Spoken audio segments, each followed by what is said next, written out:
Yes, Chodesh Tov. We are in a new Jewish month and the beginning of the Jewish month. So welcome everybody. So I want to start by seeing if there are any questions on what we've discussed the last 2 weeks, which is the place of the Psalms. What I wanted to do for the last 2 weeks is an introduction to the Jewish Bible and to understand where the Psalms fit into that. Does anybody have any questions? And you could just say, I didn't understand it. This class is going to go as slow as we need about these basic concepts. So if anybody has any questions, it's totally fine about this whole issue of what is the Jewish Bible. That's that was the goal of the last 2 sessions. And if your stuff comes up while we're talking today, just put it in the chat or raise your hand and we'll get to it. Nothing is stupid, okay, people? Nothing is off the table for our session here. So today I wanted to talk about, which came up with a few of you in the questions you sent that first day, and a couple of you have sent me questions since then, is to explain again, what is the book of Psalms? Okay, besides a collection of these, what you're seeing, they're poems. So some of this might sound like review to some of you, but as I said, this class is about super basic, no question is off the table. So we saw when we looked at the overall story about the Jewish Bible, there are 24 books in the Jewish Bible. And those 24 books are divided into 3 subsections. Those 3 subsections are the Chumash, the 5 books of Moses, or the Pentateuch, or sometimes called Torah, the Tet for Torah. The second section is Nevi'im, or the book of prophets. And the third section, Ketuvim, is the section of writings. And Psalms are found in the section of writings. It's a little bit, as I said, kind of a miscellaneous collection of writings that don't quite fit into the 5 books of Moses. They're not prophets. So this is where the book of Psalms is found. And for the Jewish Bible, the book of Psalms is the first book in this third subsection. Now, a couple of you were confused or asked questions about the name, and we'll go over this again. So Sefer Tehillim is the Hebrew name for the book of Psalms. Sefer Tehillim, which means book. Sefer means book. Tehillim is the plural of the word Tehillah, which is almost never used in the singular in Hebrew. It's just kind of a little bit of an odd word. You don't usually say Tehillah when you're talking about the book of Psalms. And it means really, literally, Tehillim are praises, and Tehillah is praise or prayer. It has a lot of different meanings, but praises. It's only when the book of Psalms, as we know, so the book in English, our word Psalms, has really nothing to do with the Hebrew word Tehillim. Now, Harold pointed out when we looked at the structure of the book of the Jewish Bible that the Hebrew names of the books of the Bible, the 5 books of Moses, are quite different than the English names. Because we who use English names for the books of the Bible, like Genesis, Exodus, Leviticus, Numbers, Deuteronomy, are not actually translating the original Hebrew names for those books, but we're using some version of the Greek to the Latin names for those books. So the first book of the Jewish Bible in Hebrew is called Bereshit. That's kind of similar because it means in the beginning. Genesis means something about beginning also, right? So the Genesis, right? I don't know technically, but in English, the word Genesis, right, Harold? What is Genesis? It's coming into being, regarding coming into being. So that comes closer to in the beginning, but the book of Shemot, which in Hebrew means names, if we were to translate the book of Shemot into English, we would call it the book of names. In English, we call it Exodus, which is from the Greek, and I'm going to put Harold on for the Greek. What is it? It is the Greek for the road out of. Hodos is road and ex is out of. So the road out of, the word Exodus is an English word now, which means to leave or the road out of. So you could see our names in English are related to the Greek, then the Latin of those books, and not actually the translation of the Hebrew. And that same is true for the book of Psalms. Sefer Tehillim, which is what we call it in Hebrew, has nothing to do with the word Psalms. But interestingly, the word Psalm, which is, and I'm going to ask Harold to give us Harold actually knows. Psalmos is Greek for It is probably a musical composition played on an instrument. So that starts to make sense to us who have been studying them and seeing how much reference is to music. And we refer to individual chapters, what they're called chapters in the book of Psalms, as a mizmor, a song, which is actually closer to the Greek, Latin, and now English words Psalms than the original. I think we need to mute. I hear some radio or something in the background. Everyone please mute herself. So the book of Psalms is the same thing as the Sefer Tehillim, but the word Psalms is different than the word Tehillim. Any questions about that? Because that's really important to know as we refer to it. Or comments or reactions? Great. I'm not seeing any, right, Harold? Are you? I do. Let's see. Is there a schedule for reading the Psalms as we have for Parshiyot and Chumash? That is an excellent question. So there are 150 chapters. We call them chapters of the book of Psalms, or 150 Psalms. When I say a chapter, so you'll hear some people refer to chapter 119 of the book of Psalms. It's the 119th Psalm. Each chapter is one Psalm. Now, there are 150 that are traditional in the Hebrew Bible, and there are different practices for reading the book of Psalms. There is nothing quite the same as the lectionary, which is the word we use, also in a Christian setting, for which readings are done on a Shabbat. But different Jewish traditions have practices. So, and Harold and I will set a date where I'll do a whole one of our 10 o'clock sessions, and I'll need 45 minutes of that session just to talk about Psalms in liturgy, which is a whole topic itself. But every day of the week does have one Psalm assigned to it as the Psalm for that day. So Psalms are assigned one a day for each day of the week.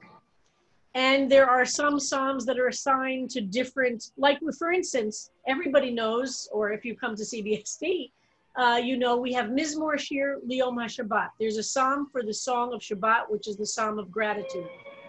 Likewise, the other 6 days, folks, you have to mute. Someone is not muted. Okay. So likewise, there's a Psalm for Shabbat.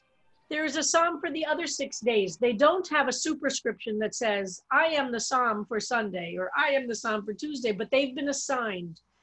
And when you daven regularly, you get to know the Psalm that's for Monday, the Psalm that's for Thursday. It's a regular Psalm. So in that way, there are some Psalms. But the recitation of all 150 are based on different traditions.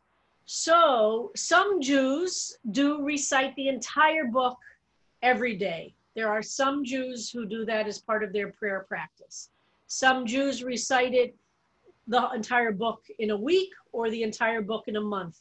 There are different personal practices, but it is not assigned to the liturgy or to the cycle of the year the way the others are.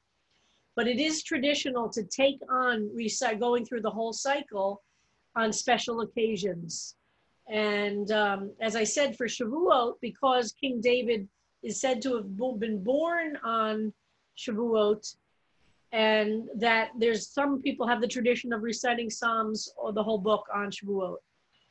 But if you go to the Western Wall, you'll often see people, everybody's with a prayer book. The Orthodox people you'll see are with a prayer book. They're not all reciting Shacharit or Mincha or Mariv. It might be past that time. But what are they reciting in between those services when they're at the Western Wall, for instance? Especially the women, but also the men, they'll be sitting there with a book of Psalms, and they'll be reciting the book as they sit there. And it's very traditional to do that if you're in a hospital, for instance. If you're sitting in a waiting room waiting for somebody who's in a surgery, or you're anxious about them. I've done this on many occasions, and it's very moving to do, to not just veg out and watch TV, which I've also done waiting in waiting rooms for sure, but to sit there with a book of Psalms and just read through them. So those are some different ways they're said, but they are found in other parts of the liturgy. We've talked about it a little bit on Friday nights. There's a section of Psalms that we sing for Kabbalat Shabbat. The 6 days of the week each get 6 psalms. At CBST, we tend not to do all 6, so that we have we focus on Lecha Dodi in the 7th psalm. So while we say Mizmor Shir L'Yom HaShabbat as the 7th psalm, there are 6 psalms before Lecha Dodi that all celebrate nature and God's universe, and they're very different than the psalms we're studying right now. And they're mostly psalms in the 90s, except the 6th psalm is Psalm 29. And then for Hallel, which are psalms that are recited for different festivals, Hanukkah, Passover, Shavuot, Rosh Chodesh this morning. Rosh Chodesh. We recite a certain set section of psalms for those. So there are times that psalms are used, and we'll talk more about that when I do it for the 45-minute, for the 10 o'clock class. If I could just add, Sure. Rabbi, that this morning for Rosh Chodesh, we read Psalm 104. We read that once a month, which is this extremely beautiful psalm about the Lord's creation of the earth. And then during the month of Elul, every morning we read Psalm 27. And Psalm 27 we know very well because we sing the one line from it, Achat Sha'alti, is from Psalm 27. And we do that for the month of Elul, and actually beyond, all the way to a holiday that ends Sukkot. And by the way, the chorus this year, this is a secret.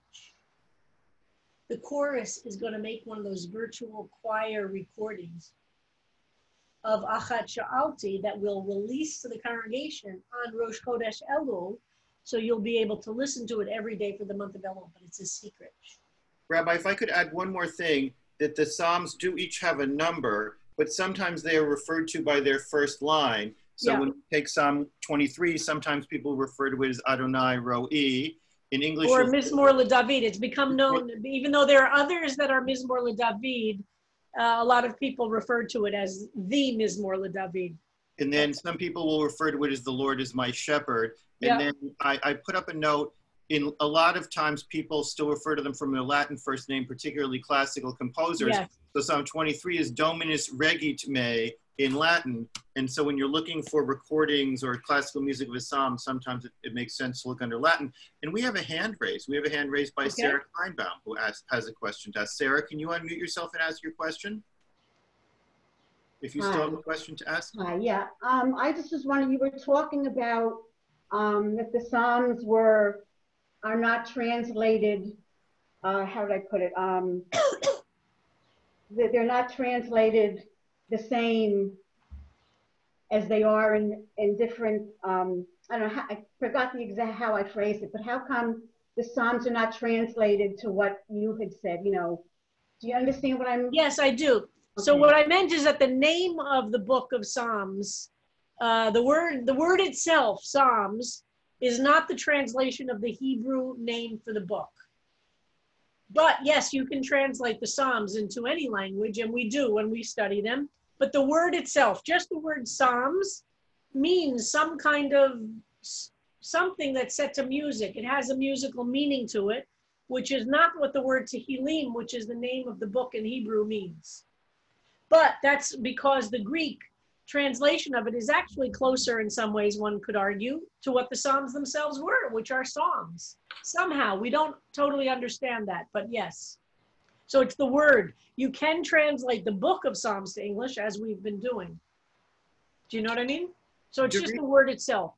Dorina makes an interesting observation that they recited all 6 Psalms. I believe, Dorina, that's the 6 Psalms of the Kabbalat Shabbat part of the service. In the German liberal Orthodox synagogue that had Zoom Friday night services during their lockdown, not the full service because they didn't have a physical minyan, but the Psalms were there every time. So it seems like they did Kabbalat Shabbat, but did not do RV. Right. So that's a really good point. So to do Kabbalat Shabbat, you don't need a minyan. You need a minyan to do Baruch Hu, but you do, which is the beginning of the evening service, part of the service. But Kabbalat Shabbat, which is the section of these 7 Psalms, the 6 before Kabbalat Shabbat, is not actually Shalom Aleichem and candle lighting. That's traditionally done at home. But at CBST, we do those as part of the service because many of us don't do it at home, so we want to make sure everybody does it. Kabbalat Shabbat itself, which means to welcome Shabbat, Kabbalat Shabbat means the welcome of Shabbat, is entirely Psalms plus Lecha Dodi. That's the entire section of Kabbalat Shabbat. So if you don't have a minyan or you're davening alone, you can recite all 6 of those Psalms, then Lecha Dodi, and then the 7th Psalm for Shabbat, Shir, Mizmor Shir L'Yom HaShabbat. So absolutely, a synagogue would do that as a way of, and by the way, a bunch of Orthodox synagogues here in New York who don't stream and they can't use live streaming for services, what they're doing is that before Shabbat begins, they're live streaming Kabbalat Shabbat because just so that there's some communal experience. Donna Gray has her hand up. Good morning. So I'm thinking of this movie that I saw, an Israeli movie called The Wedding Plan. And at the beginning of the what? The wedding what? The Wedding Plan. It's about this Orthodox woman who, like, just before her marriage, her groom drops her. And so she decides, she books the hall anyway, and she decides, you know, if God can create all these miracles, he can bring me a bridegroom before Hanukkah. So it's a charming movie. Anyway. But so at the beginning of the movie, she is reciting Psalms. And at the same time, looking at the TV in the waiting room of something with a, so like my question is, you know, like I have the impression that sometimes people in the Hebrew just go blah, blah, blah, blah, blah, blah, and go through the Psalms, and they're not really taking in what they mean. I mean, how can you read through 150 Psalms in a day and take it in?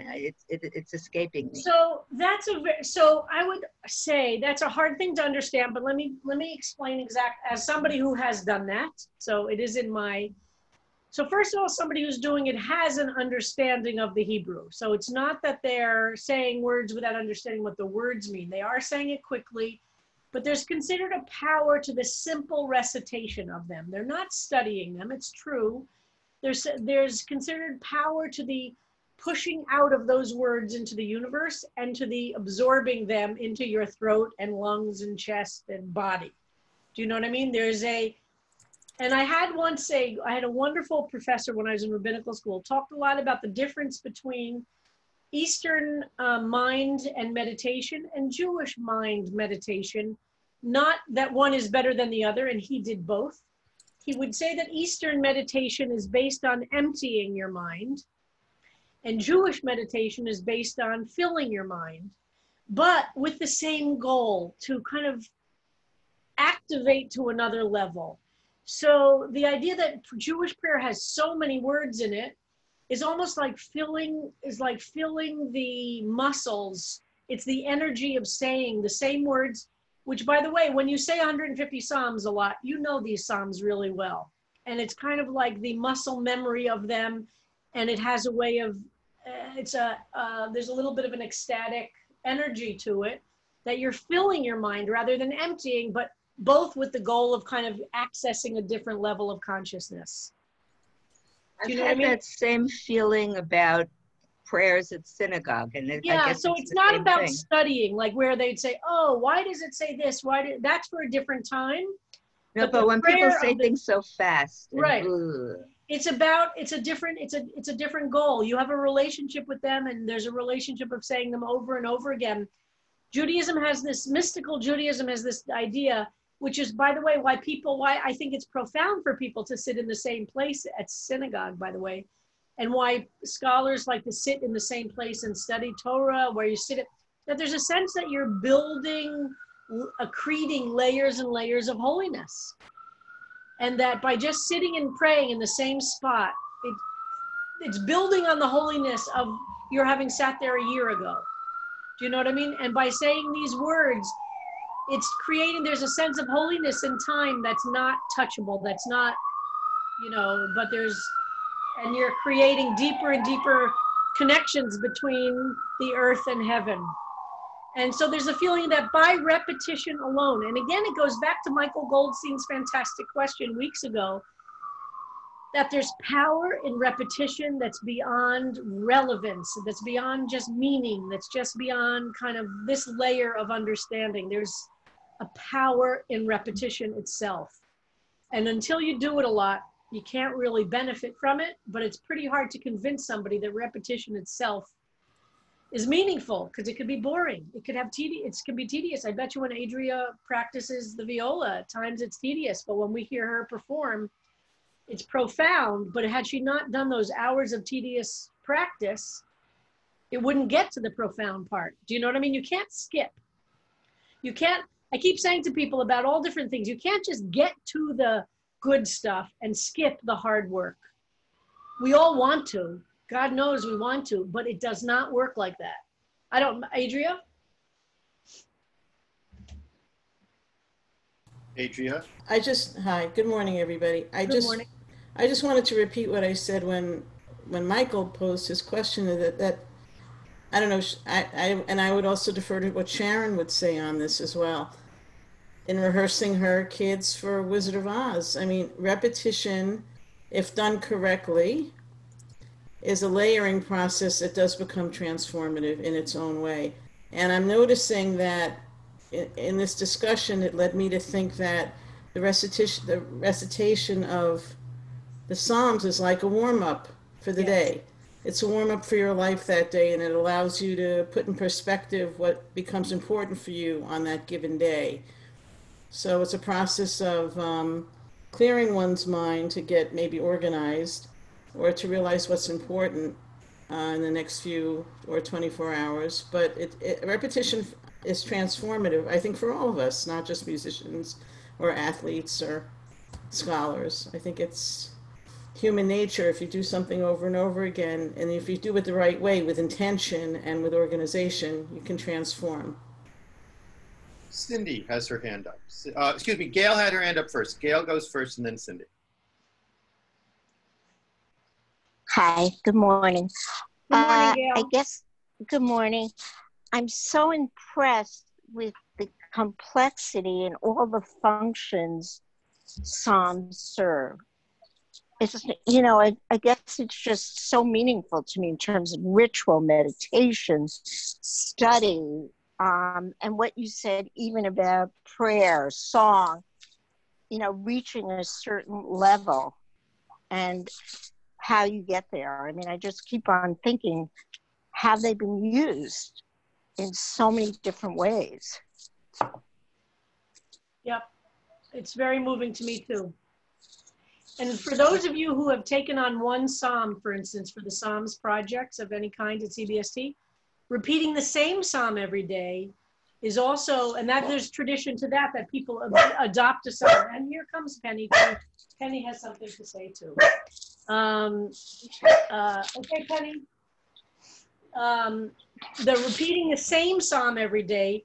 And some people, by the way, take a psalm that has the first letter of their name in it, or there's all different ways that people pick a psalm. And some of you were assigned a psalm for the Psalms project.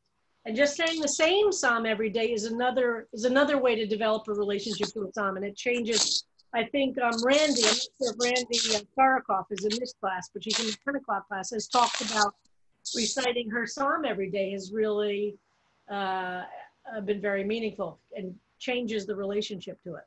If I could just add something, memorizing a psalm is one step further. I was away and I thought, oh, I'm going to memorize the first 8 psalms that we've been reading. It is beyond me, but I've done a pretty good job with memorizing Psalm 1. And it just lives with you a certain way if you memorize it. It never does otherwise. And each psalm, many psalms refer to one another in terms of wording, so that if you memorize just one short psalm, you get a key into all of the psalms that you don't have otherwise. And those that are set to music, like Psalm 23, and those of you who know it from singing it, you could start there by practicing it enough that you could actually recite it. Music, of course, helps it. But yep, I agree. Memorization, again, it goes back to Michael's question. The memorizing, which is not something that's often taught anymore, it's profound to have a poem that you can pull out, that you can. And Peter Klein says, sitting in the same place, repeating the prayers and formulae creates an engine for faith, keeping the machinery primed. Beautiful. True. Cindy Levitz, you've had your hand up for some time now. Okay, hi. So just, good morning. So just relating to all of this, when you practice Tai Chi, which is a Chinese exercise routine, it's like a Qigong exercise.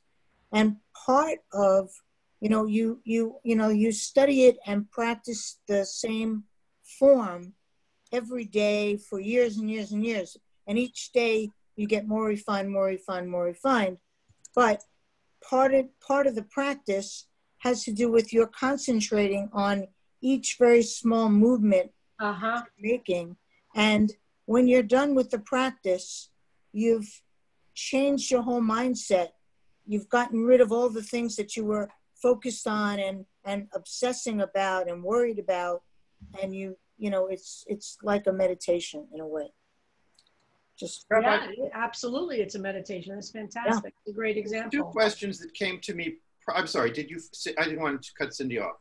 No, I'm done. Thank you. Okay. I have 2 questions that came to me privately, one right after the other, both asking exactly the same thing. Is it too late to get a psalm to be your private psalm to assign to read every day? Not at all for the Psalms Project. Tasha is in charge of it. And if anybody wants a psalm for the Psalms Project, and then we keep a list of who's doing which psalm. So Tasha, it's tcalhoun@cbst.org. And if you have a request, you can request a psalm, or else I assign them. But Tasha kind of keeps it all organized. Okay. And Donna Gray has her hand up again. So is it possible that Psalms were inspired by earlier Psalms and build on each other, just like we're doing in this class? And that's why they're repetitive? Yeah. We don't know. There are some things that, and we've used the phrase before, it's called in text study an ur-text, where we can tell that there was a text that existed before the text we're studying, because we can see, and often it's cross-cultural. So there might be an ur-text that exists that can explain a text that we find in Egypt and in Babylonia, but we don't have the original text. It's called an ur-text in study of ancient text, or of any text that we know. We don't know that because these were probably all only in an oral tradition. We don't even know really when these got written down originally.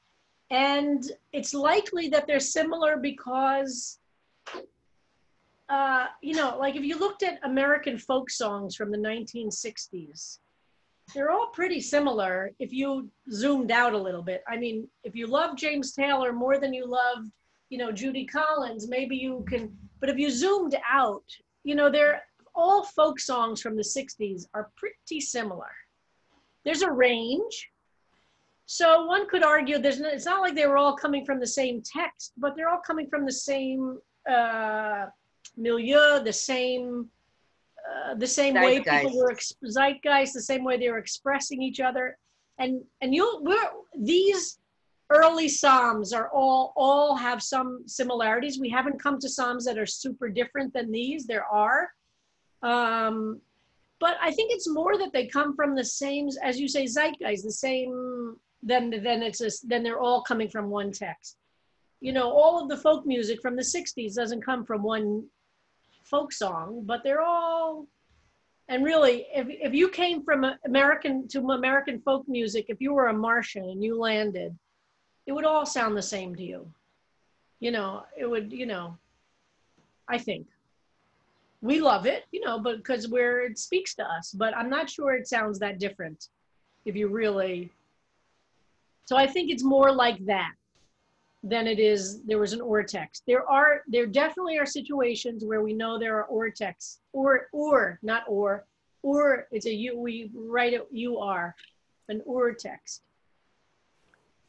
But it doesn't mean there weren't other Psalms that we don't know of.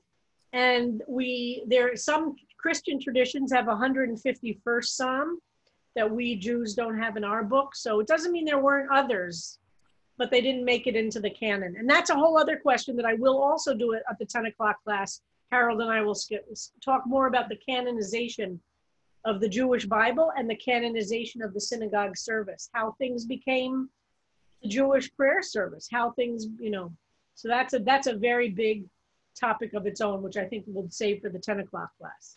Two things. One is that I think that I had scanned and distributed the introduction to altars class, where he handles this question very first thing up, the historical context. And he goes back to, I see Canaanite, Mesopotamian, Syrio-Canaanite, Ugaritic literature that seem to have things that look like Psalms. And there are a few Psalms where it even feels like there's more than a casual connection between the Hebrew and something in Ugaritic or Proto-Canaanite. I will send this in the next email so you can read it again now that we've done some study. And there was a question, how did the Psalms get in this order? Wow, that's a great question. I don't know the answer to that. I'd have to research that. Right. So I don't know. A lot of these Alter probably, and Nahum Sarna also wrote a great book on the Psalms. He's another scholar. Right. I don't know how. That's a great My next email I'll send around. Probably best predicted. Yeah, now that we've studied these Psalms, I think that Alter's it's easier to read now that we've. And I would add, when we can all travel together, another field trip after we go to the JTS manuscript room, the University of Pennsylvania, very close to the train station in Philadelphia, has the most amazing museum for biblical archaeology and for the study of some of these ancient languages like Akkadian and Ugaritic, which was actually, University of Pennsylvania is a very important ancient Near East department. And they have a very little known, which I do not understand why, fabulous museum, really second only to the Israel Museum on Biblical Archaeology. And that would be a really fun trip to take together.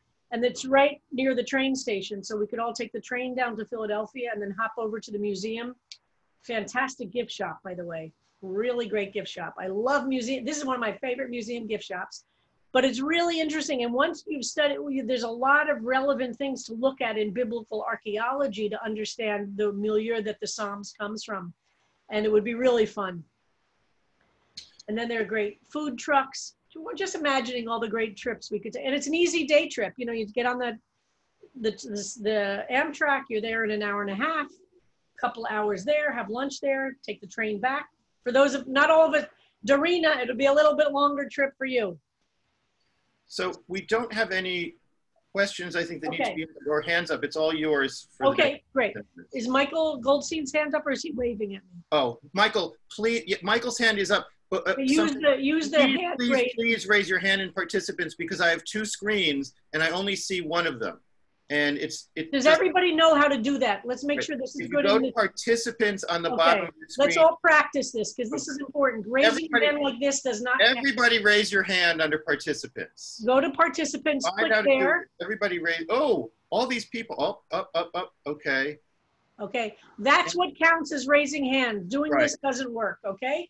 Everybody now, any questions about that? Because Harold will only respond to the. Well, I won't know. So if you haven't figured out how to raise your hand, email me. You have my email and I will try to work you through it. But I think Michael Goldstein actually had a question. So we will go to Michael Goldstein. Thank you. I'm going to ask a big question and I'm just going to raise it now. Okay. Faith and hope. I see them in every Psalm. I see them in all the services that we do on Friday nights. They're in every prayer. And can you just speak to why it's all about faith and hope? In other words, we can't really know. We can only believe. We can only aspire. Is that what this is all about? Well, I think you've answered it. Faith and hope, because the world around us, if we only based our spiritual well-being on what we as limited human beings could see in any given moment, there's not a lot of reason to feel good about the world almost ever, right? I mean, life is hard. Even life is life is full of suffering. Life is hard. Good things happen to bad people, even if Donald Trump was not in the White House. Let's face it, before Donald Trump was in the White House, I bet you people in this class their life wasn't happy clappy all the time. I don't know, I'm just guessing. So I think the point of spiritual life is to develop the muscles that enable us to not be limited by our own ability to experience the world in which we live with whatever our abilities is to experience or to see, whatever it is we see, or whatever. That's not the whole story. And that's part of what religion has to teach, that it's much bigger than what any one of us sees at any given time. And faith is understanding that the world is bigger than our own human experience. And that's I think what it's about. All right, no hands, nothing in chat. Okay, so let me just say something else about the book of Psalms then, going back to this. So the book of Psalms, as I've said, as we know it, although there are some that say there's 151st Psalm, for us we have 150 Psalms, and those 150 Psalms are divided into 5 books themselves. And when we get to the, I don't know how many people actually here are working with a book. Do people have your own book of Psalms, or do you only work with the translations that Harold sends? Let's see, how many people? Raise your actual hand in the picture. Raise your hand if you actually have a book in front of you, not just, great. So most of you, if you have an actual book, you'll see, and I talked about that, and I think in one of the first classes, that the 150 Psalms are divided into 5 sections. They're not really thematically divided. They're not really, a lot of people talk about what makes the divisions, but it's a way of referring to them. And the Psalms, some have the superscriptions. The word superscription means, super means above, and a superscription is the first sentence that we've seen that we don't always know whether that is to be part of the Psalm or it's announcing something about the Psalm. And that's a very important thing. That's what I'm going to start to do with this 9 o'clock class, is just to re-emphasize some of the things that we've talked about. So the first line is often called the superscription in a Psalm. And that's the line that often says Mizmor LeDavid or Lamanatseach or all of those different references. And one of the first questions to ask an interpreter or a translator, when you look at what they've done, is are they including that in the body of the Psalm, or do they see it as some kind of announcement? In other words, is it a little bit like stage directions, or is that actually part of the Psalm? And by the way, I'm not asking that and I know the answer. I'm asking that because that's a standard question to ask. And it illuminates the Psalm a little bit by trying to understand. Not every Psalm has a superscription. Many do, and we'll kind of analyze what they are. But that's always the first question to ask when you enter into the study of a Psalm. Is there a superscription? 1. What is the superscription?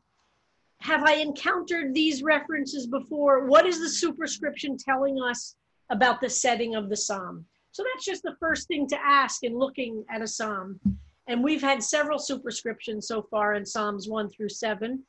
And you can see often we don't know, like the words, can't definitively answer the words, what they mean, but they often seem to relate to some musical direction or setting, or maybe even what kind of musician. You know, like when you see a score and it'll say, this is scored for, 3 trombones and 4 violins, and this has 50 violins, and so we don't know if it's like that it's just giving instructions to the one who's going to perform it, or if it's somehow part of it. Everybody understand that? So that's what the superscription is, and there is no right answer. So if you have a translation in front of you which is definitive, that's only definitive for that particular person who's doing it, which I enjoy because I find it interesting and it illuminates it.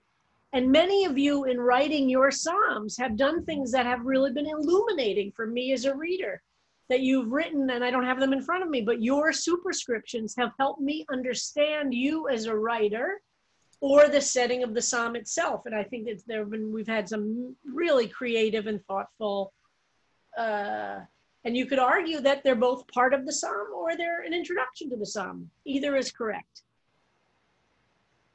So someone says, what do you mean by superscription? Can you give us an example of several of the superscriptions? Yeah, sure. So I'm looking at so if we look at the book of Psalms, so Psalm 1 does not have a superscription. It starts, Ashrei ha'ish asher lo halach b'atzat Hashem. Fortunate or happy is the man who has not walked, right? Same thing with Psalm 2. But Psalm 3 has a superscription. It says, Aleph, one is, Mizmor LeDavid Bivracho Mipnei Avshalom Bino. A psalm of David when he fled from Absalom, his son. So, a psalm, now that's the translation of the word mizmor. Does that mean song? Okay, mizmor LeDavid, a psalm of David when he fled from Absalom, his son. So that's a superscription, meaning, does that mean that's part of the psalm, or it's telling us something, like it's saying this is the setting, this is when it was written, when David was running from Absalom, but it's not meant to be part of the psalm itself. Or Psalm 4, you might remember, is Lamanatseach bin Ginot Mizmor LeDavid. This translator says, to the chief musician on Neginot, a psalm of David. Is that just instruction, or is it part of the psalm itself? Or is the instruction part of the psalm? Psalm 5, Lamanatseach el hanchilot Mizmor LeDavid. To the chief musician on wind instruments, remember we don't know what ninchilot means, some people, a psalm of David. Psalm 6, Lamanatseach banginot al hashminit Mizmor LeDavid. To the chief musician on Neginot, on the 8-stringed something, a psalm of David. Psalm 7, Shigayon LeDavid asher shar ladonai al divrei chush ben yamini. A shigayon of David, which he sang to Adonai. So all those are what we would call superscriptions. Does that help? So you see, not every psalm we've studied so far has one. Many do. It's very, very common. All right, I think we're going to end our 9 o'clock class. And folks, if this, give us feedback, any questions. I'm happy to spend this kind of time in the 9 o'clock class going very slowly and repeating things. Nothing's too slow. And we'll do this as long as you're interested in doing it. I just hope it's helpful for folks. I'm going to go get another cup of coffee, and I'll be right back. Thank you, Rabbi. Everyone else can go refresh your water, your coffee, take a bio break.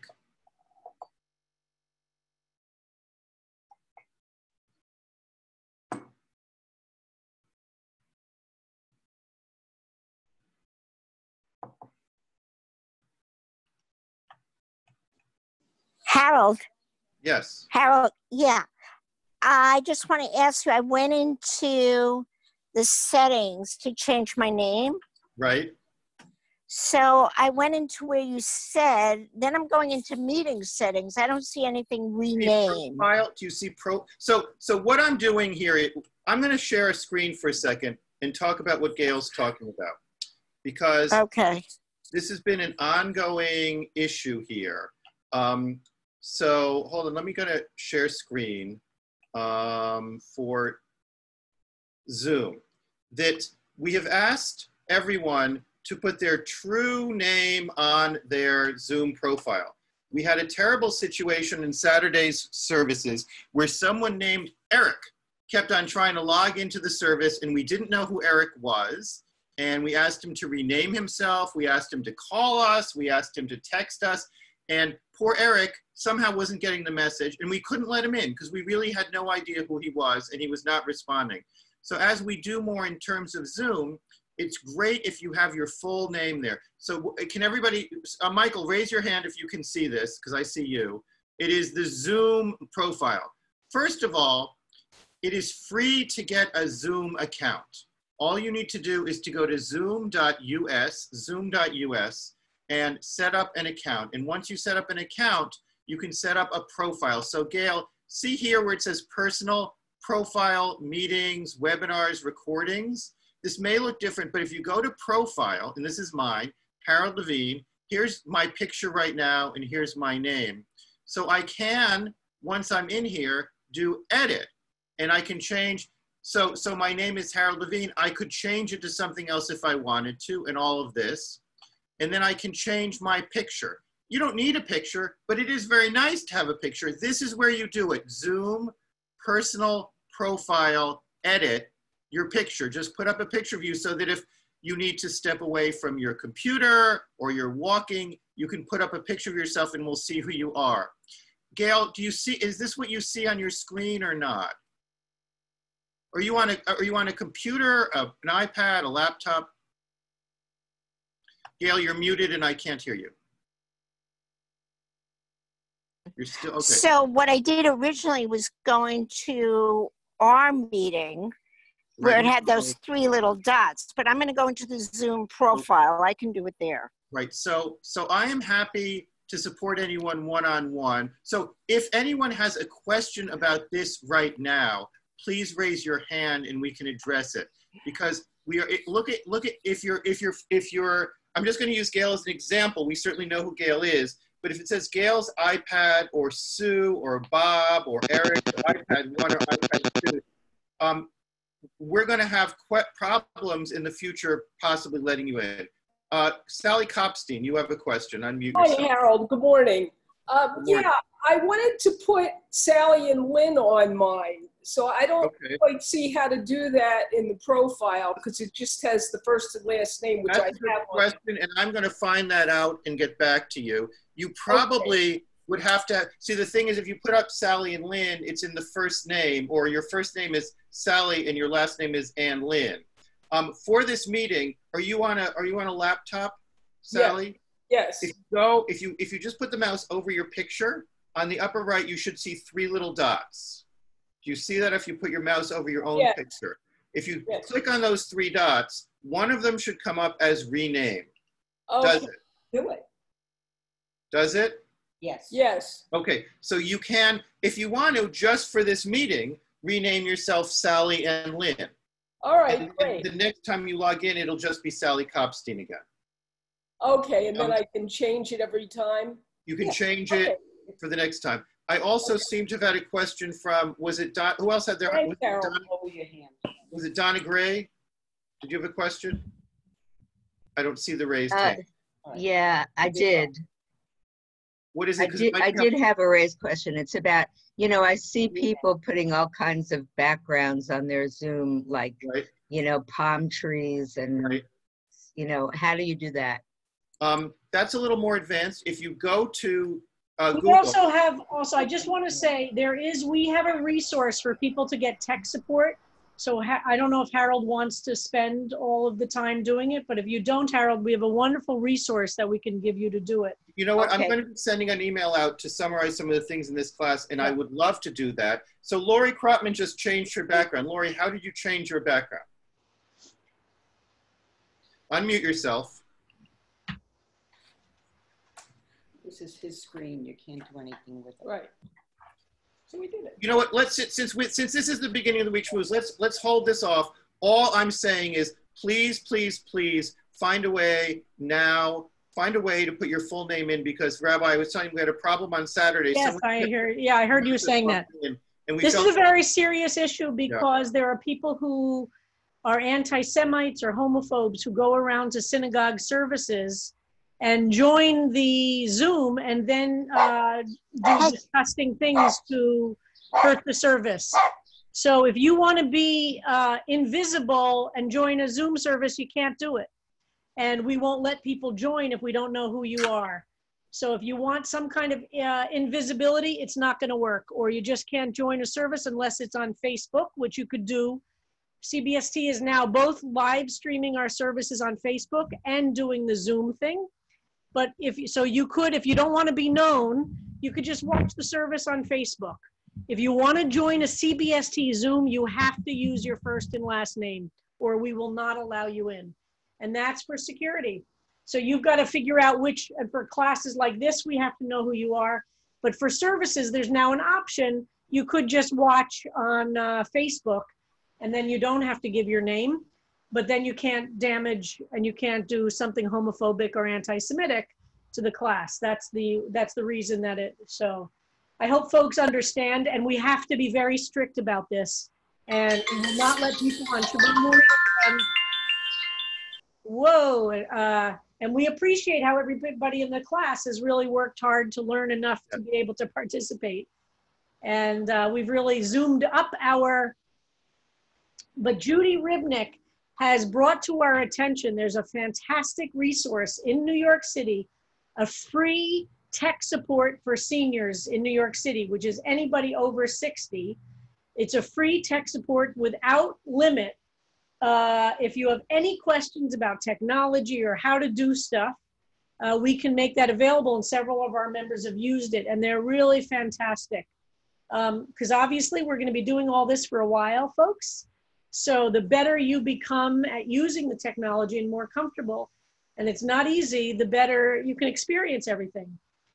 And I would really recommend that anyone who doesn't have their own free Zoom account get it, because it's much easier to do all of this if you have your own account. Cole has their name up. Cole has their hand up. Cole, you could unmute yourself and ask your question. Cole says, do you need to live in New York? No, people live over the country. Cole, everything is virtual. So all of these— You mean to use that resource? Right. I assume not. Yeah, I don't think so. I don't think so. But we could get it from Judy Ribnick, and for tomorrow I'll ask Judy. And I want to remind people that the best way to be on Zoom, and I've said this before, is to make sure your camera is close to your eye level, so we're not looking up at your face, to make sure lighting is coming toward your face so you're lit up. It humanizes the experience for all of us, so that when we're in a room together, so to speak, we all look like human beings and not weird robots. And so the more you have light coming toward your face, not just an open window behind you, which is pleasant for you, but harder to look at. I am using for the first time today a virtual background with a green screen, which is a step up. So we're deciding whether we like this more or not, or people feel better seeing me in my study or me in my pretend CBST. So after class, we'll take a little vote and see how it feels. And we do save chat. So if you have some comments about this, at the end of the class, we're going to ask people to take a minute and let us know what they think. Yeah. Judy Hollander has had her hand up for a while now. Judy. I just want to say Senior Planet, which is maybe what Judy Ribnick's talked about, but I took a class with them. They did several, and they're combining a video that they'll send out on basic uses of Zoom. So when I get it, I'll let that's the name of the group, Senior Planet. So maybe, Senior Planet, check it out. I keep posting it in the chat, everybody. I'm posting it in the chat. And Rabbi, thank you for that fascinating session with Saeed Atshan on Friday. Oh yeah, how did people we've done a lot this weekend. Oh my God, we had Thursday night with Tony Kushner, Friday night with Saeed. What did folks think of Saeed? Any questions or react?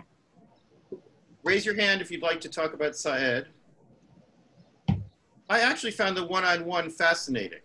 Did you? I thought that he was very, very forthcoming. And his story, I hadn't realized that he wasn't Muslim, that he actually had gone to a Quaker school. He was a Christian who had gone to a Quaker school, but am I correct that I heard when he said that the Christianity practiced in Palestine was very homophobic and he just didn't feel welcome, and he now identifies as a Quaker? Yeah, it was an Orthodox. Most of the Christianity in Palestinian society is either Orthodox, Greek or Armenian or various Orthodox, Eastern Orthodox. There's some Roman Catholicism, not much. There's not much Roman Catholicism in Israel altogether, because mostly it's the Eastern, because of the place of the universe. It's mostly Eastern. But there are some Roman Catholics. So Simon or Sherry has their hand up. In terms of the speech that was given on Friday, Sherry and I couldn't stay for the afterward discussion, but I have to say I was a little disappointed that someone would just read something from their book.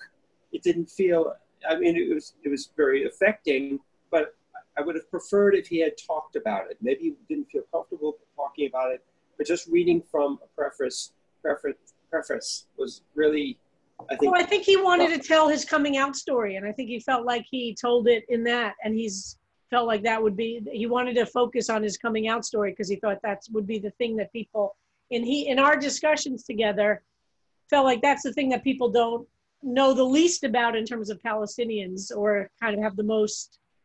Yeah, so I think he thought he's best as a writer, so he thought this was how he wrote his coming out story. Yeah, it was very affecting. I think what we wanted was basically taking that and putting it in today, perhaps engaging in what that would mean today, or the differences today, or what's going on today. Well, this is very recent. His coming out is very recent. It's not a long time ago. Yeah. And we talked in the conversation after services. Yeah. That's not recorded, is it? Is that recorded? We're not making it available though, because he has a lot of hate mail coming to him. So he asked us not to distribute it. Okay. Oh, okay. Ellen Poster has her hand up, and then we will start class. I just wanted to say how much I love the conversation with Tony Kushner. Uh-huh. It was so wide-ranging, and you guys were so comfortable with each other. It was just fabulous. Thank you. Thank you. Yeah, it was fun to do. All I right. keep thinking about his answer to the question of what will there be a lot of art that comes out of this period, and he thought, oh my God, we're going to see masks on everything. You know, as soon as we can stop wearing masks, all the art will be plays with people doing this and paintings with people with their. So I thought that was kind of a funny. I hadn't thought about that. Yeah, he's a very special person. So it's 10 o'clock. I will just say for the people who are joining us that Rabbi Kleinbaum is indeed still safely ensconced at her home in an undisclosed location in Upper Manhattan. I'm in Inwood. I announced I'm in Inwood. Inwood. Yeah. So Inwood. She's trying the technology of using a green screen and a photo of the lobby of 30th Street. And at the end of this session, she would like us to help her understand whether we would prefer to see her there or some other background, or whether we like to see her in her own study with the dogs and Randy coming in to get something. Well, the dogs are still here. The dogs are. All right. So, Cantor Nimi, are you with us? I am here. Okay, hold on. Let me open today's handout. So I thought we could got my shield. Okay, I have it, and we are ready to have you take us away. Great. Yeah. So I thought I'd circle back to a psalm that we've learned already, Psalm 3. And I've been digging into Debbie Friedman's anthology, and I found this other gem of a setting. And I was really just struck. She set one of the same verses that I set in my piece, Lay Me Down in Peace. So I was just really moved by it. And I wanted to bring it to you all today. Okay. Do we see it? Someone give me a hand. Yes, we see it. Okay, great. Oh, you, God, my shield, you raise my head. My voice calls to you, and you answer me from your holiness. I call to you. Ve'ata Adonai Magen Ba'adi. Kvodi umerim roshi. Koli el Adonai ekra. Vaya'aneni mehar kodsho selah. And you'll care for me as I am with you now till the end of time. And you'll bless us all, and we will be your blessing. forevermore. And you'll answer me from your holiness. I call to you.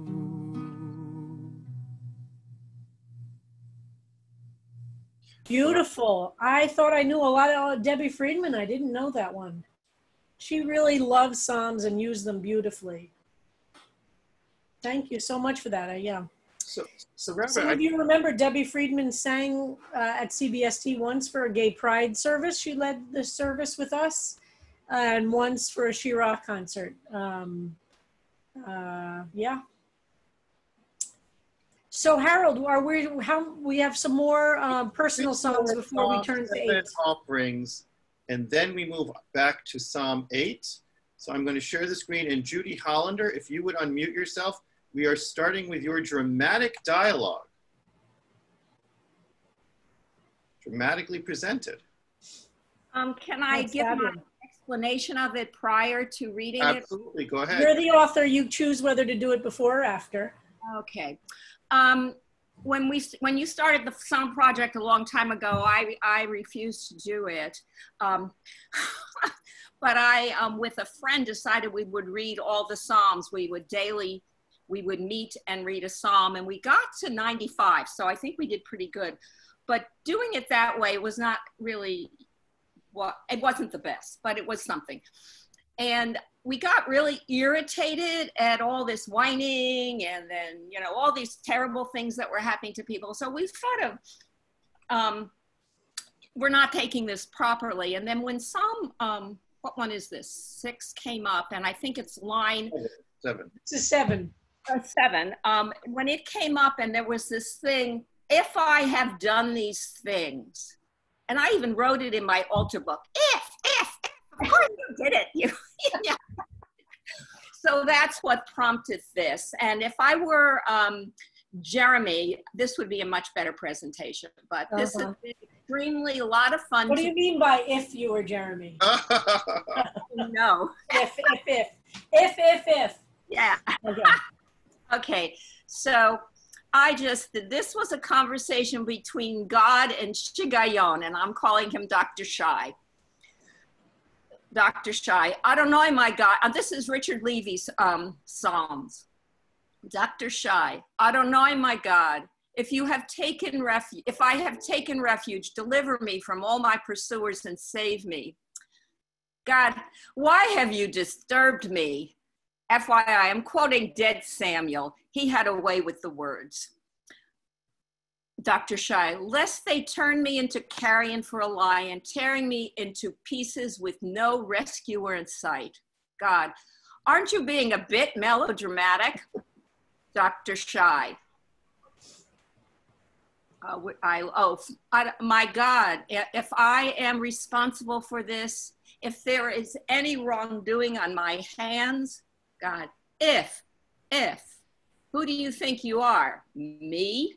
Dr. Shai, if I have responded hurtfully when someone was wholeheartedly with me, if I have stripped my adversaries to the bone, God, didn't you hear me the first time? You are not me.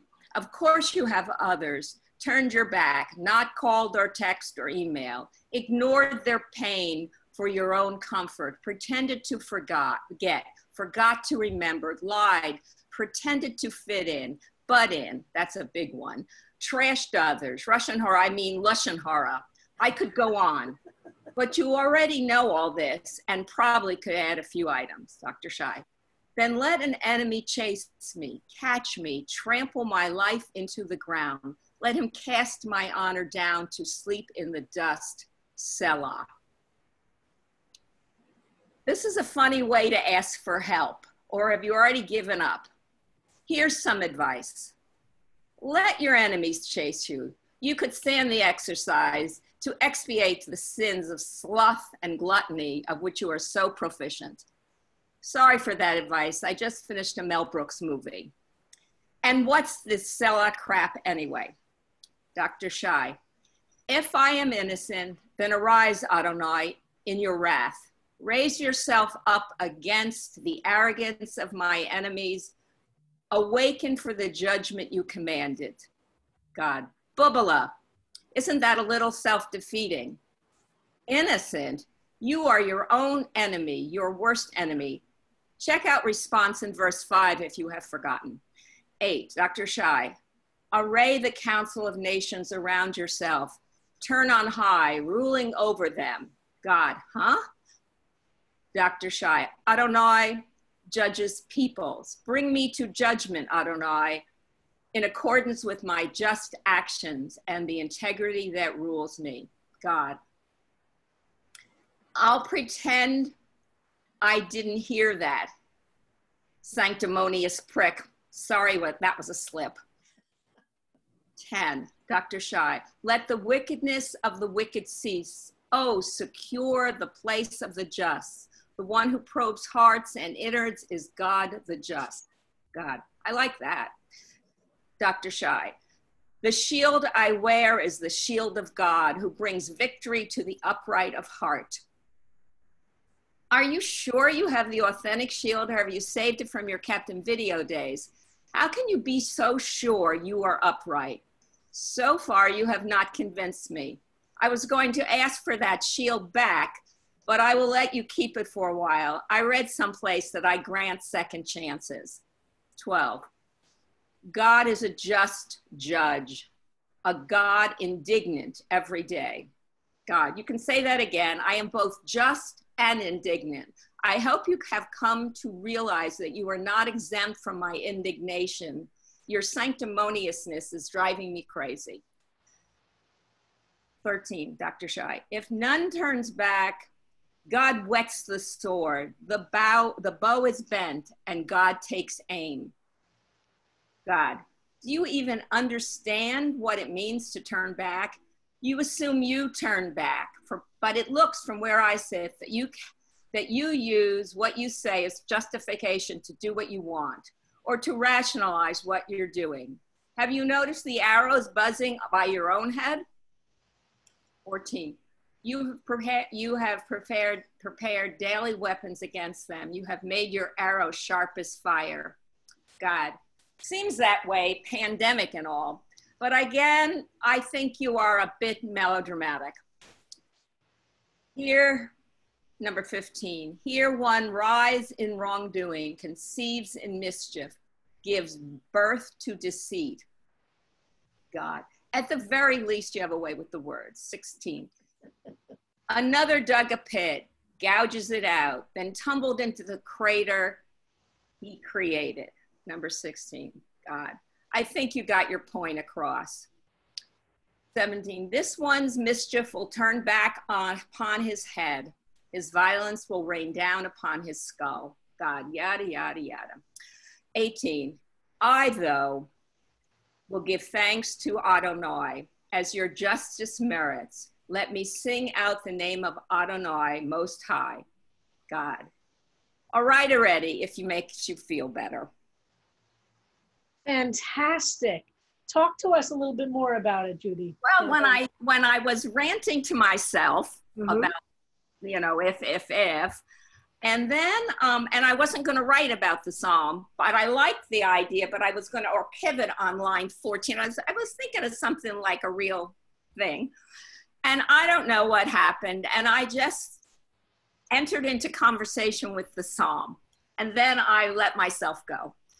It's so fantastic. And it reminds me of several things. One is there's a lot of great there are some very famous, I forgot what the word is, sayings in Yiddish, where the very lofty Hebrew is used in the beginning part of the sentence. And then the Yiddish is completely, like, for instance, it says, there's a very famous one, Ata bachartanu mikol ha'amim. You have chosen us from all the people, in Hebrew, which is a very famous line, of course. And then in Yiddish it says, can't you pick on somebody else for once? Yes. You know, so it's a great Yiddish line where it goes, it contrasts the Hebrew loftiness with the Yiddish, oh, give me a break, a language. So that's, you know, we're spreading these out so we have a little chance to let the intent when I was doing with my friend, and every day we were another one where the guy is complaining and he's praising God and he's complaining about all his enemies and everybody's after him all the time. It really changes it. Well, you're in a very good tradition of Jewish writing and of Jewish liturgy, really, where there's this sense of God's responding to us, and it's by using that, the contrast of the lofty language to the more colloquial is fantastic. And one other thing I just want to say, that when I was doing it, it was I had to go back to what God was saying then I had to be serious, like what theology or what values am I trying to put across here? I just don't want to be funny. I mean, I like that, but I wanted also to try to say something. And so what do you think you were trying to, tell us about that? I don't think I finally did it, but that we are all very much flawed. And there's no guarantee there's anybody that's listening to us very seriously. And then, you know, that's, I think I got sort of stuck there. That's what I was wrestling with to try to express some of that. And did you feel that there was kind of a release for you by doing it this way? Like you felt, yeah, and that I experienced that in hearing it, that there's. Laughed at it. Yep. Fantastic. I was surprised at the reaction. I posted it with trepidatious because, you know, somebody had just posted something by Jonathan Sachs. It was the exact next post, and I thought, oh well. Well, I think it shows the range of how the Psalms allows for this very, very, very, very broad range of reactions and the structures. And I hope people are seeing how great it is to play with the structure and to be creative in the response. Fantastic. Okay, who's next, Harold? Peter Klein. Unmute yourself, Peter. And here we go. Let's get into view. There we go. Okay. I wasn't originally going to write anything. I found this psalm too much and endless, and then I woke up one day and wrote 3/4 of the following, and I don't know where it came from. And then when I looked back, I realized entirely where it came from. So I'm going to read it and then go backwards. Okay. Psalm 7, Gladiator, Ascension. In cells below the arena, we tend to our weapons, whetting swords to a fine, hard edge, the gleam catching what little light filters down. They drag in what remains of some idiot unprepared for lions' conflicted thoughts. He prayed at the wrong altar. Another combat. My brother in the next pen thinking, dirt, net, Triton, me? How many fights? Still a slave, armed with dagger and shield, skill, cunning, fear. My brother in the next pen grew soft, content with his last kills. We meet today unfriendly, our father's anger fused in our bodies, kidneys, spleens. Guts will pour from one of us. I once prayed to a God who saw all, vanquished all, but what little soul I have left provides no solace, heals no wounds, so I pray again. If I live or die, you are just. Now walk the ramp. The arena light blinding us, but see, finally, my brother smiling, Selah. Wow. Peter, talk to us. Well, first let me jump in and say my brother and I have a warm and loving relationship. The last physical fight we had was maybe 60 years ago and involved pillows. So yes, poetry is always somehow autobiographical, but this moves away. We had been, I think it started with lions and gladiators and warfare and implements and such, so that's how that started. And the idea of being beneath a Colosseum for combat, David praying and speaking psalms or singing psalms in his caves, I think that's a starting point. But I was also thinking about slavery, how slavery monetizes the human body, and that these conflicts are commercial, and that they're popular, and that all these forms of combat, I abhor boxing and things like that, the idea of people being paid and people making money on hurting one another, but the idea of slavery necessitating this. And here is a person who's fought many battles, and it may be brave in the face of fate, but what can he do? And prayer just filters down to a single line. There's almost nothing left, and calling on a God that's just. Yeah. Of course, at the end, there's the lady or the tiger aspect into it. But I chose Selah. I hope people understand that this gladiator is Judean. I mean, it was either going to end that way or Ave Imperator Moratori Te Salutant. We who are about to die salute you. And I didn't feel that that's where I wanted to go. This more internalized. Well, I love it, and I feel like it really expresses something about the moment we are in right now. That's just fantastic. And I love that you didn't think you had something to say, or you weren't feeling inspired by this psalm, and this is the result. That's pretty amazing, Peter. There's, when I said I wrote 3/4 of it, there's one section, the second to last long section, I once prayed, that I inserted maybe a few days later, because in rereading the original, it's like, where does prayer go for someone like that? Yeah. And Salah was ended because I realized, yes, this is about us. And I just want to circle back for a moment about combat being popular and an aspect of slavery, that lynching was not only a kind of communal revenge and anger, but it was also an entertainment.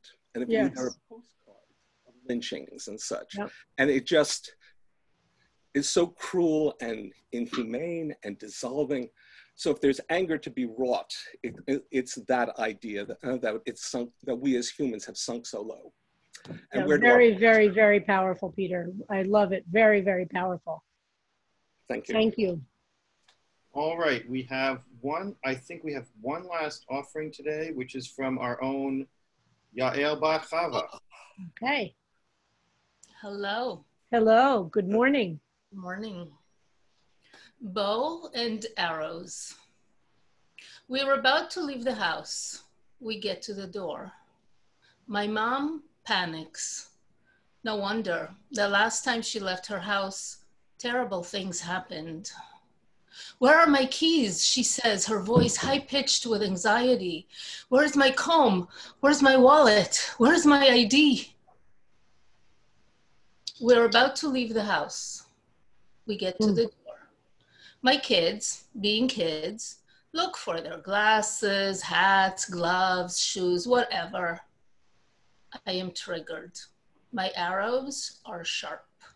My bow is always stretched. I shoot tongue arrows into my kids by the door. We are all hurt. Many years and much work later, we're about to leave the house. We get to the door. My kids, being kids, look for their glasses, hats, gloves, shoes, whatever. I am still triggered, but less. My arrows are still sharp, and my bow is still stretched, but less. I no longer shoot tongue arrows into my kids by the door. Oh, Yael, this is so powerful. And I think of, was it Cindy's painting with the tongue arrow? Yeah. Is that what you're having in your mind with this from the Psalm? Mm-hmm. Wow. All right, speak to us a little bit. So for those people who don't know, my mom was a Holocaust survivor about a year ago. It's true. Every time we were about to leave the house, she panicked because when she was 14, she and her family were expelled from their house into a ghetto and onto Auschwitz and to a forced labor camp for a year. And she came back very damaged. And so, and with no therapy or any way to really alleviate her pain. She finally went to therapy in her 80s, which was great, but a little late. And so this is how I grew up, with a lot of anxiety. And what prompted this poem was when we met, I think Thursday, not last week, but the week before, and Jacob Nimi said something, I don't remember what, Jacob, but you totally spoke to me. And then you, Rabbi Kleinbaum, talked about how we hurt people without realizing or knowing or wanting to, and we perpetuate the hurt that we received. And this just poured out of me. I mean, that afternoon I wrote it. I tinkered with it just a little bit later, but it just completely poured out of me. And you know, what I say about many years later and much work, the sentence where I say, no wonder terrible things happened the last time she left her house, that was the work. That was, you know, years and years of, you know, working to understand my own reactions and why I was reacting that way, and to, and now I understand it, and so that stops the reaction. But I didn't know it for a long time, and so I just reacted. And you know, when I say we are all hurt, I hurt my kids and I hurt myself doing it. And then ending the, you know, the last line with some forgiveness for all of us. Yeah. So powerful and so true, I think, for all of us. And exactly that thing, that the arrows have come at us, and our reaction, as the Psalm says, as we talked about in the Psalm, that if we don't do tshuva on some level, we just then send those arrows onward. Exactly. They don't stop with us. And we, so powerful and honest. Have you shared this with your kids? No. Do you think you might? I think I will, yes. Yeah, it's pretty powerful. I haven't shared it publicly on Facebook or with anybody until, you know, I wanted to read it first. Wow, so powerful and amazing journey to take from the Psalm into that that feeling of knowing exactly what it's like, and how hard it is to be able to acknowledge that. That shows such incredible courage on your part, real courage and real strength. And that's the part of making things. That's how we can. We can't change the ways we've acted in the past, but to the people we've done it to, if we want to continue being in deep relationship, to be able to acknowledge it honestly and to start forgiving ourselves and get forgiveness. Very powerful. Do we want to take any short comments or reactions? Is that it for our? That's it for the offerings. There's a few things coming up in chat that I'm going to respond to. One is that recordings of the class are posted on the CBST website. If you go to cbst.org, there's a menu item for archived classes and services, and you can access them there. We have a publishing project. A lot of people have said, I'd like to go back. I'd like to read more of Peter Klein's writing. I'd like to read Yael Bat Chava's poem again. We are working on it. The problem is that as soon as we get caught up, we have another Psalm's worth of offerings that are so wonderful. We say we couldn't possibly publish these without publishing those. But you will all be getting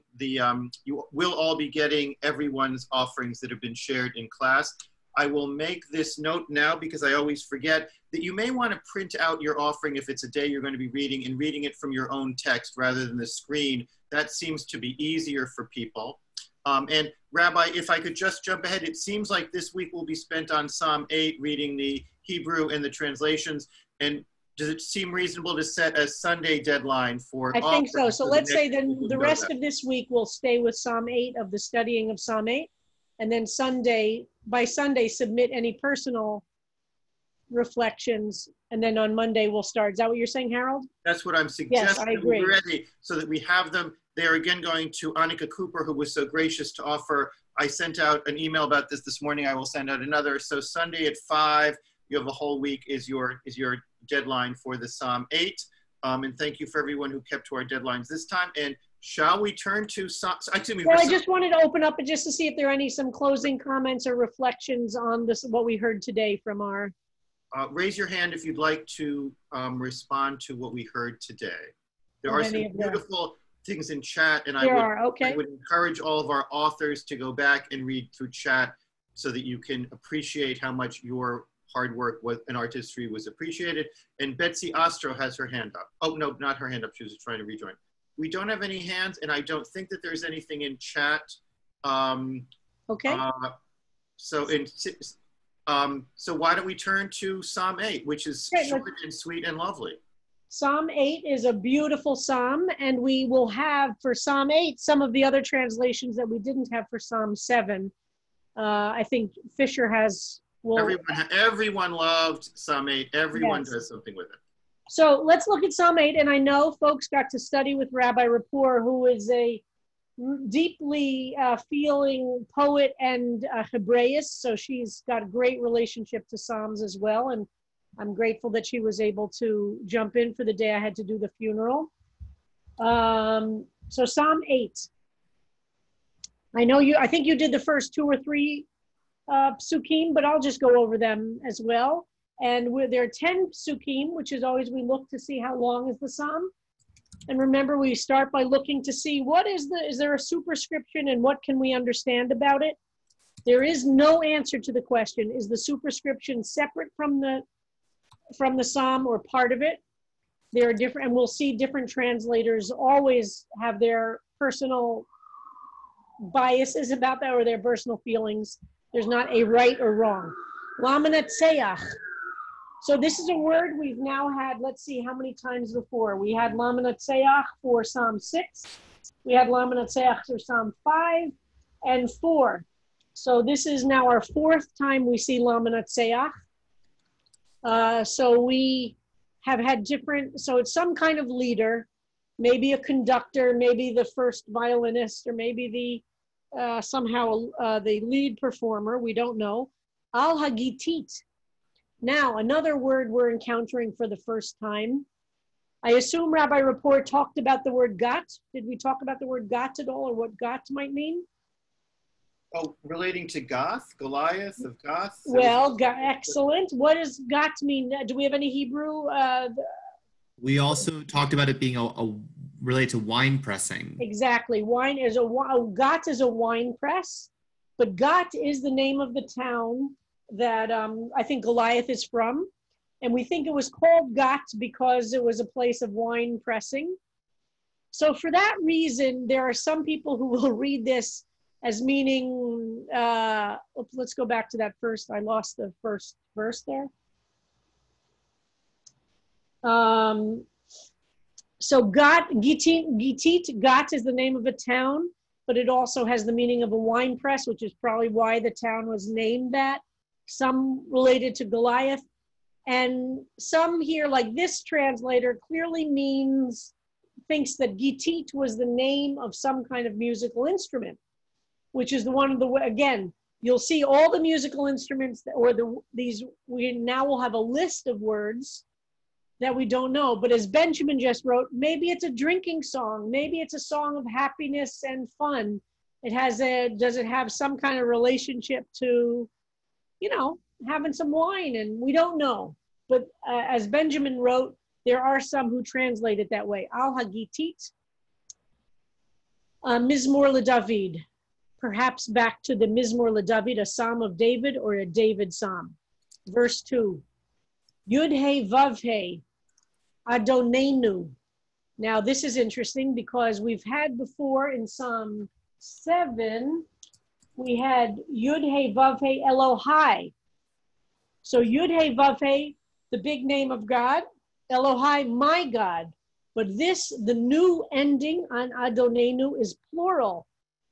So this is not as personal, so to speak. Whenever you hear in the psalm, as Jacob showed us, the feeling of, you'll see Yud He Vav He Adonai, or my God, speak to me, call me. It's very personal. Adonenu, our God, it's a little bit less personal, I would say. But notice that it's plural, not singular. Yud He Vav He Adonenu, Yud He Vav He, our God. Ma Adir Shimcha. Ma Adir. Adir is a big word that has many different, but it's here interesting, majestic. We'll leave it at that for now. When we look at other translations, we'll see Shimcha. Shem is name. That's why Hashem means the name or the name of God. So Ma'adir, how great or how big, how majestic, Shimcha, your name, Bechol Haaretz, in all the land, Et Nachta, pause. Asher Tna Hodcha al Hashamayim. So there's Shamayim parallelism. Remember, we have two phrases. You want to look at them side by side or up and down. So Haaretz and Shamayim are parallel. Heaven and earth, or earth and heaven. So one phrase is talking about God's name on earth, and the second phrase is Asher Tna Hodcha. Hod is also covered, the heaven, your presence, and you who have covered the heavens with your splendor. So we see the parallelism with earth and heavens, but you see in the way the Hebrew is, earth ends the first phrase and heavens ends the second phrase. We'll look at that when we look at other translations. Okay, verse 3. Mipi Olalim, from the mouths of babes. So look at this, from the mouths of infants and sucklings. Yonkim Yisadta Oz Lema'an Sorecha. You have found, Oz is strength. Remember we sing from Psalms in Hallel, Ozi v'zimrat yah. Ozi is my strength. We see Oz periodically throughout Adonai Oz liamo yiten. Adonai gives strength. Oz is strength. Some of us in New York know about the Oz Movers. It's an Israeli moving company, but it actually is pronounced Oz for strength. But in English, we pronounce it Oz because it's O-Z, but it's actually a bunch of Israelis. One of the most common thing for Israeli young men after the army is to come to New York. They want to be in New York, and there are all these Israeli moving companies that hire them off the books. And some of them are better than others, but watch out. Let's just say they throw the furniture around a lot. Anyway, so this is the word Oz, which means strength. Lema'an Sorecha. You have found strength. Now, this is a very interesting, so we have again the word for foes, which we've repeatedly seen. Again, are these internal foes or external foes? Lahashbit oyev. So the parallelism here is foes of tzorecha and oyev for enemies. And, enemies, foes, again, are these internal or external? We're going to try and let's see how we'll do another few minutes on this. Let's go up to 4, okay? Ki eresh, now we have the shamecha maaseh etzbotecha. The etnachta is there. When I see ereh, when I see shamecha, which are your heavens, etzbotecha, your fingers, maaseh etzbotecha. Maaseh is like oseh shamayim or oseh shalom is the word for to make. And oseh is probably the shoresh is ayin, shin, or sin, a sin, hey, and hey is a weak letter. So maaseh, the work of your fingers.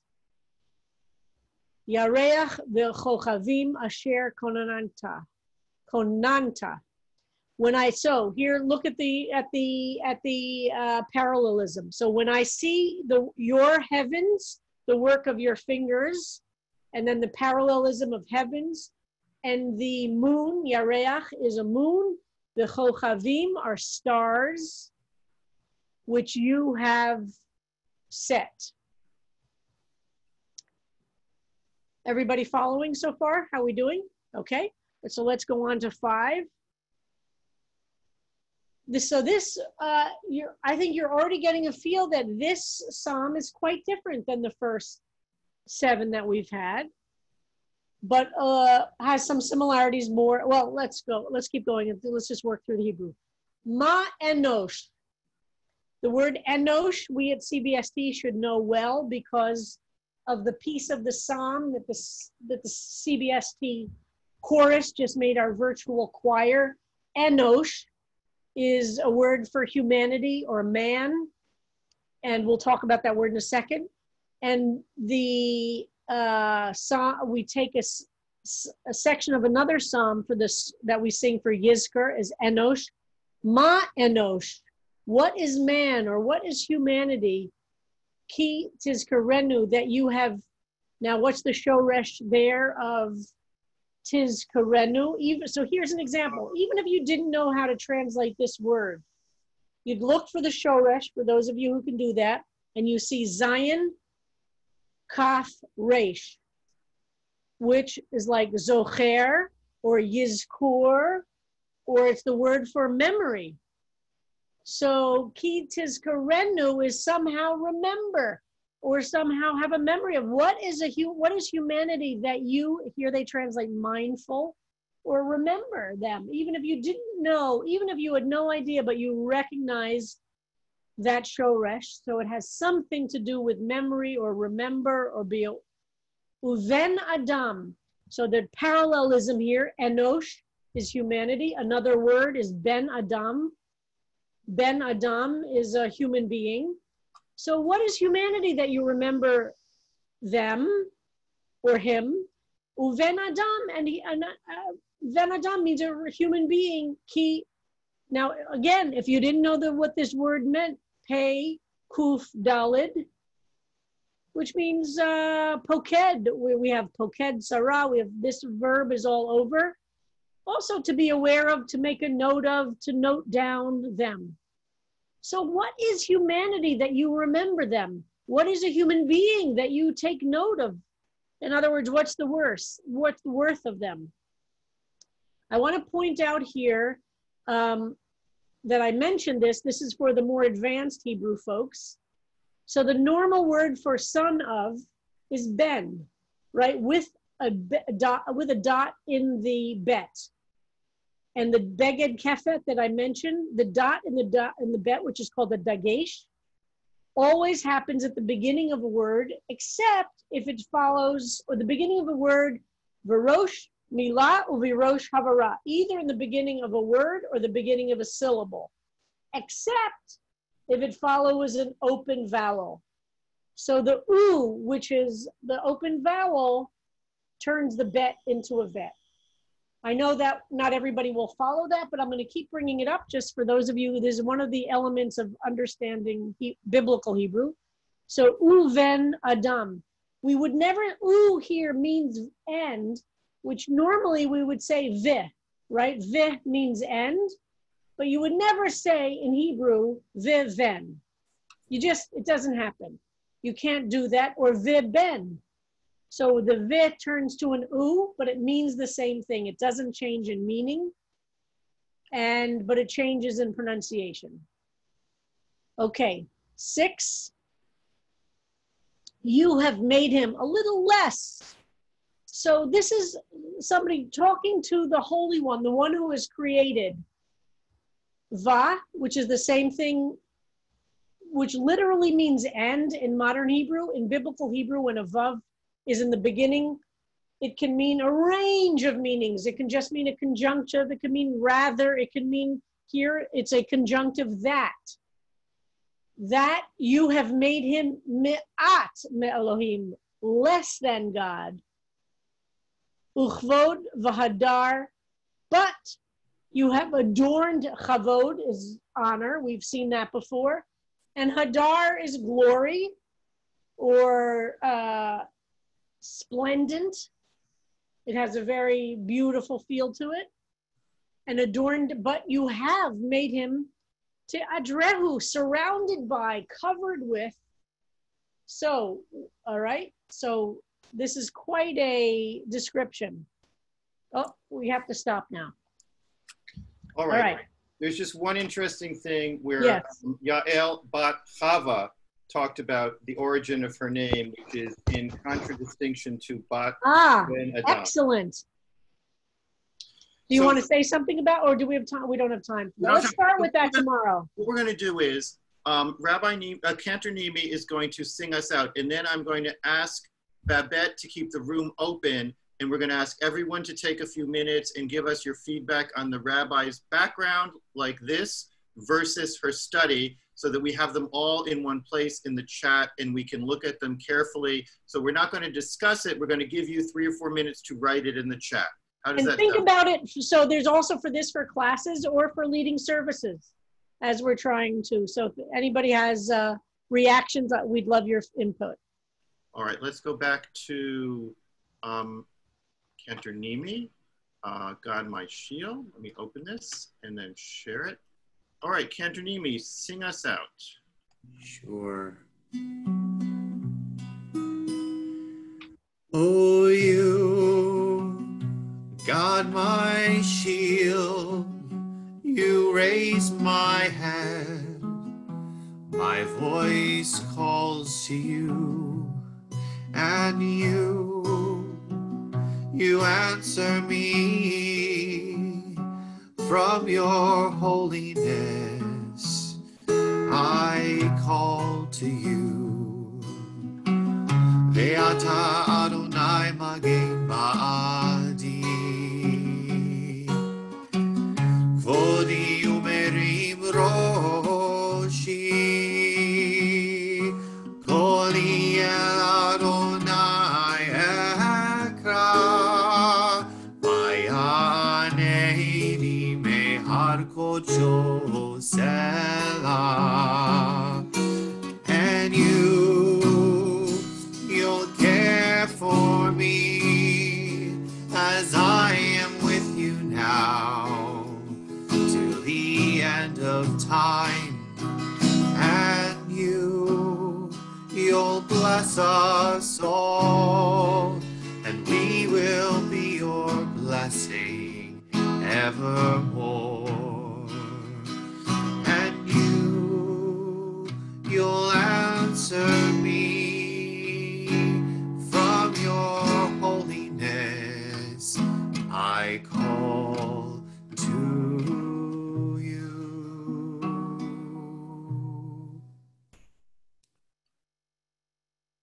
Thank you so much, Jacob. That is gorgeous, really beautiful. Thank you. So yes, we'd love your feedback about the setting as we're trying to continually up our game at CBST and improve. But let's see whether this is an improvement or not. So we'd love your reaction. This right now won't work for nighttime services until we got different lighting, but it would work for daytime services. Neutral about the background. Yeah, the crowds are weighing in. So thank you so much, Rabbi. So tomorrow we are back to going through the basic Hebrew of this psalm. And check your email. There's a lot of little notes that will be going out this afternoon.